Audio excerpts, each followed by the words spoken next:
As evidence of Russia's interference in America's elections continues to mount, the Russian president this morning used his annual State of the Union address to warn Washington against militarily messing with Russia, revealing a range of new weapons, threatening to turn tensions with Washington into a new Cold War that could get hot.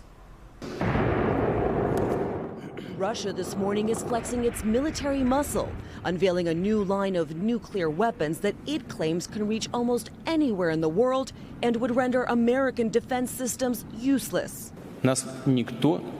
Saying nobody listened to us, so listen to us now.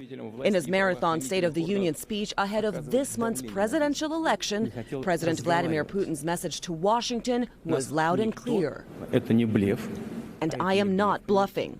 The new weapons include a nuclear-powered underwater drone and a nuclear-powered cruise missile, difficult to detect and Russia claims impossible to intercept. But Putin says that Russia is not the aggressor,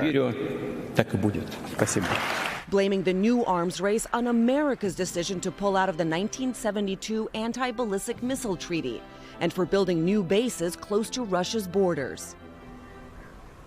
Now, Putin also said that Moscow would regard a nuclear attack on its allies as an attack on Russia itself and would immediately respond. And Savannah, this comes as President Donald Trump set the date for his military campaign for next Veterans Day, that is November 11th.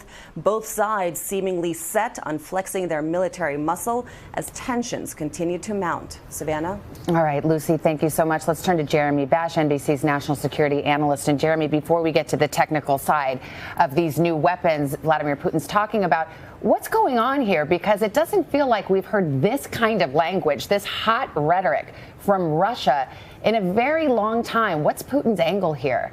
Yeah, Savannah, but nobody should be surprised because Russia has been building these major weapon systems for a long time. They want to build up their nuclear arsenal. They effectively have pulled out of international arms agreements, but more fundamentally, they see a message from Washington, from Donald Trump, where we recently said we're going to build new nuclear weapons. And hey, it's back to the bad old days between Washington and Moscow trying to one-up each other with these nuclear weapons. And then let's talk about the weapons themselves, because he seems to be quite proud of them. I read that he wants to have a naming contest throughout Russia to name these weapons.